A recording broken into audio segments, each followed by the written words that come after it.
Hello to everyone tuning in and welcome to Fidelity Next. I'm your host, Tamara Radachai. Today we're diving into a conversation between Fidelity Canada and Reddit. Once a month we host a Reddit AMA or Ask Me Anything session to build our online community, answer questions, and keep dialogue open.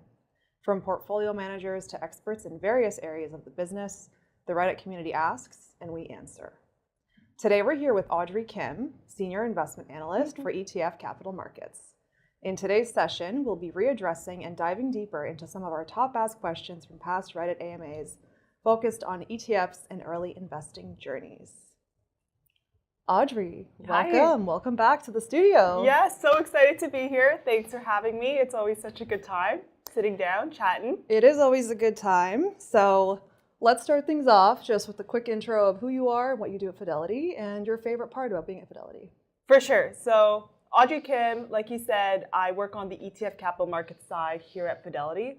And what is ETF Capital Markets? To be honest, it's just a fancy way of saying the ETF Capital Markets role. It's your job to be the link between all the participants in the ETF ecosystem. So how I like to say it is, imagine a spider web, the ETF Capital Markets role being in the center of that spider web, and you web out to all these different stakeholders. So internal clients, external clients, market makers, traders, exchange representatives, and then of course, legal compliance, etc., to make sure that the ETF business is smoothly functioning here at Fidelity. Love that explanation. That's great. Favorite part of the job? Yeah. There's many different things, not to sound super cliche, I think, but I have to say it, no day is the same, which makes the job really, really exciting. A lot of complicated situations or complex situations arise in my partner's role, in my role, and I think it's a lot of fun to be able to take a complex situation and find a solution for it, and make sure that everybody who touches or has an experience with Fidelity ETF, anybody who touches or works with Fidelity ETFs has a good experience with it. So that makes the job really rewarding and exciting. Amazing. So like I said, we do a monthly AMA on Reddit. Yes. And so fun. You just hosted our most recent one, which was our 30th episode. Amazing. So why do you think that it's so important to keep the conversation going online with Reddit? Oh, I mean, there's many reasons, but the first one that comes to mind is Fidelity Investments Canada is one of the top asset managers in Canada, right? And because of that, we're so fortunate to have a ton of subject matter experts, a ton of resources, and for that reason, a lot of knowledge to share. And as you know, there's tons of information floating around online, and we want to make sure that we can contribute accurate, timely, and information in a way that resonates with that community. And we know that we have the resources and knowledge to contribute to financial literacy. So we thought that Reddit AMA was one way we can kind of do that. Yeah, and we want to meet people where they are, right? People Exactly. are on all different parts of the online ecosystem. So for sure. I mean, how naive would it be of us to expect people to come to us for that information? Right. Like you said, we want to make sure that we meet where they are, not expect them to always come to us. So Reddit was one of those platforms that we felt was a good space to join. Great. Yeah. So let's dive into the questions. These are some of the top asked questions that we've got in previous Reddit AMAs. Okay. So we're going to ask, and you can answer as the questions come in. Okay, I'll try my best. As a solo investor, do you believe that time in the market beats timing the market? Oh my gosh, say it with me. Time in the markets beats timing the markets. And that's not to say that if you have a good entry point, you get a little luck with it, that you may or may not be better off. That being said, generally speaking, for the general public, it is just so much easier and you'll probably have a more consistent outcome if you just focus on a long-term perspective and take a long-term perspective and have time in the markets instead of focusing too much on what's my entry point, what's my exit point. Taking a long-term approach will help you stay on track and staying invested is what's going to help you reach your goals sooner and more consistently. And when you say long-term, how long are we talking here? You know what? That really depends. It really depends on when the next goal you have. So I would say, for me, my perspective is, at least 3 to 5 years is kind of the long-term perspective you want to take. But again, that depends on how far out your goals are. Sorry. Great. Okay. Next question. If you and your investments are both based in Canada, Okay. should you invest less in the Canadian market in order to reduce risk? Yeah, that's a great question. A good way to think about it is if your income and your portfolio is exposed to the same market, naturally, you're going to be less diversified, right? So that's always something to think about. You always want to consider, hey, am I in, I'm going to pretend my friend, whoever, invisible friend here, has a tech job. Let's just making this up. This person's income is coming from the tech world or a tech firm. That's where he gets his income, a tech industry, but his portfolio is 100% invested in tech. He's overexposed to the tech sector. I know we're talking about Canada in this essence, but it's still the same point, right? So naturally, if your income and your portfolio are overlapping in the same type of exposure, you are going to be naturally less diversified. And not to plug in my favorite ETFs here, it just feels right to only talk about all-in-one ETFs. Mm-hmm. All-in-one ETF, and Fidelity offers these all-in-one type ETFs, where the diversification is already done for you. But not only are you diversified from a geographic standpoint, you're diversified from a strategy standpoint. So the building blocks underneath are a mix of an active strategy, a strategic beta strategy, a systematic strategy. You're also diversified from a factor or style standpoint, all in one ticket, really easy. Mm-hmm. All right, next question. Can you tell I'm excited? Yeah, of course. Love it. Love the enthusiasm. So the next question is, how badly is short selling hurting the economy? But I think I would rephrase that and just ask, is short selling hurting the economy? You know what? We actually get this quite a bit. And obviously there's a lot of nuances to it, but generally speaking, short selling can often, get a bad rap. But really short selling is actually a healthy part of an economy. It contributes to liquidity, price discovery, helps with overpriced securities. It's all part of a healthy functioning market. I think that being said, you always want, with anything else, you always want to understand the risks before you get involved with it, because it is one of those things that it can lead to, some losses if not done incorrectly, or there's definitely some risks associated with it. So you definitely want to do your homework, understand why you're shorting. But it's not like it's a bad practice in any sense. It's definitely a healthy part of a functioning market. Yeah, I was going to say you should definitely know what you're doing. Exactly. If you're going to get into something like that. Exactly, yeah. All right, next question from Reddit. Is managing and owning individual stocks worth it compared to just owning an index ETF? And how much more beneficial could it be if you managed your own portfolio? Oh, I do remember this question. I think we did this one at the last AMA we did. And I think I said something like, it really depends. And it's true. Like, are you the next Warren Buffett? Right. Or are you just like, the average investor? And if you are, congratulations. And that's amazing. And that's not saying there's some, people out there that are very good with being a stock picker, or they have a lot of time and resources to put a lot of energy and time into stock selection. That being said, it's not easy. It takes time. It takes a lot of research. So I think probably the best way to answer that would be like the simplest way to approach it is just,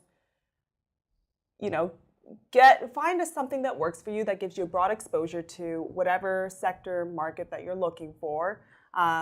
Something that has, automatic rebalancing built in, such as the all-in-ones. It really, at the end of the day, it really depends. I'm sure there's a little bit of sprinkle of luck involved in it, but definitely a lot of time, a lot of careful research in order to be able to be your own stock picker.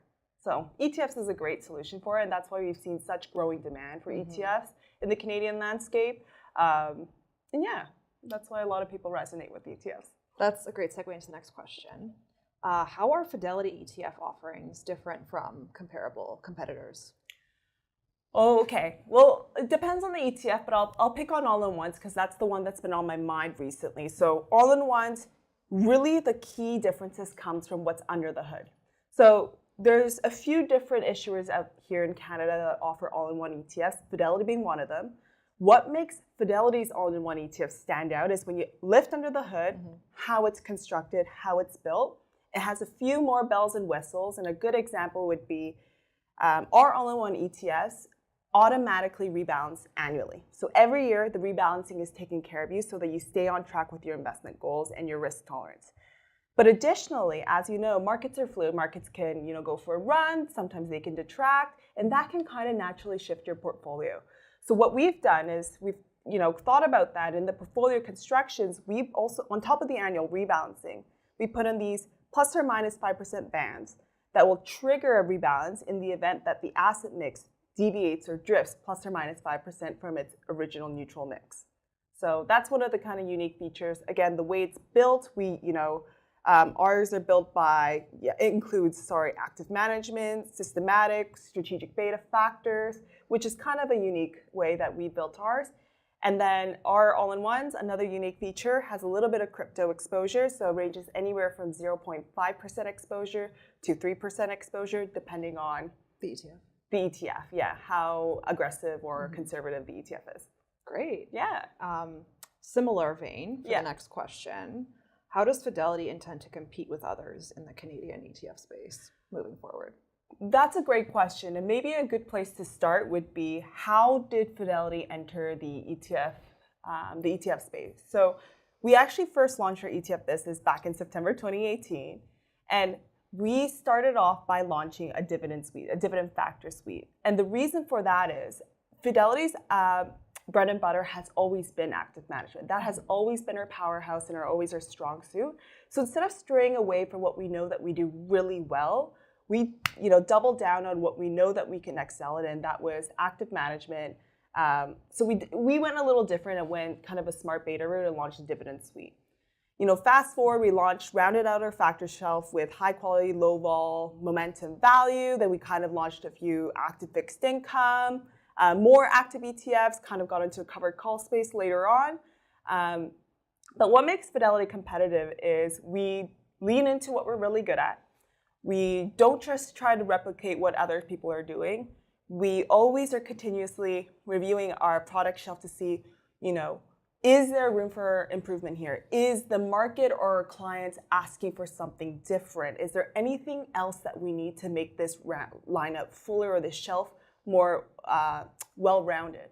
So we're always reviewing and thinking about our product shelf, which helps Fidelity stay competitive. I know we're at 52 ETFs. Yes, moment, right? 52. I'm sure more on the way. 52, and definitely the shelf is growing. Yeah, along with the industry. Yeah. So this is a pretty big question. Okay. If another rapid stock market crash were to happen, what would happen to the price of covered call ETFs? So you said rapid decline. With a covered call ETF, it includes essentially a short call option. And what that short or writing calls does is it allows the ETF to collect premiums, which will kind of act as a buffer or a cushion. So in the event of a market drawdown, the covered call ETF will experience less of a drawdown than a 100% equity portfolio.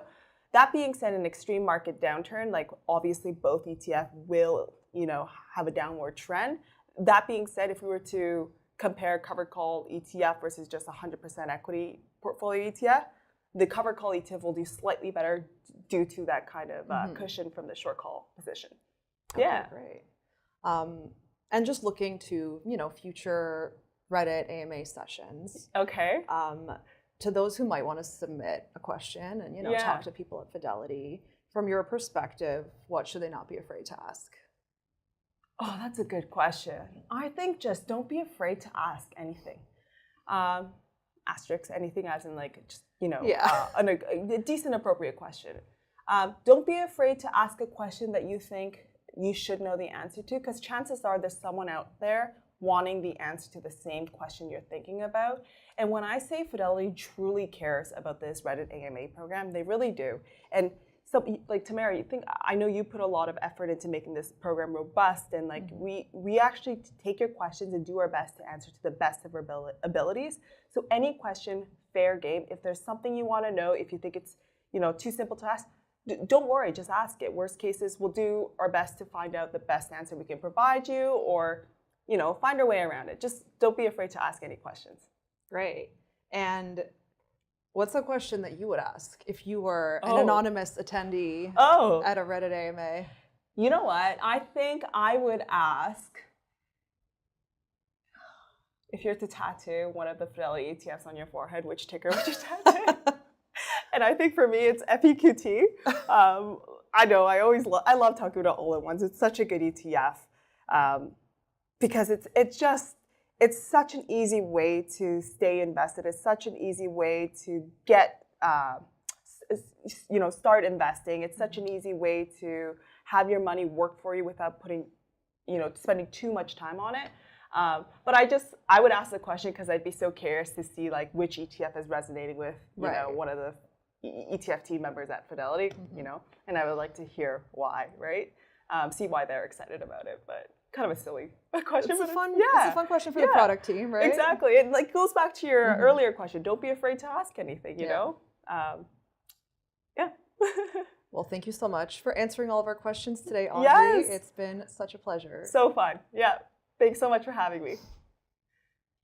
Thanks to everyone who tuned in to today's episode of Fidelity Next.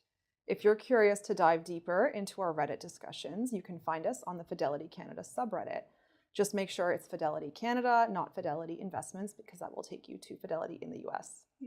And if you have any questions for us, please join our Reddit community and feel free to drop them into our subreddit. You don't have to wait for an AMA to chat with us. We're happy to keep the conversation going anytime. And you can also drop them into the comments here. Thanks again for joining the discussion today, and we'll see you on the next episode.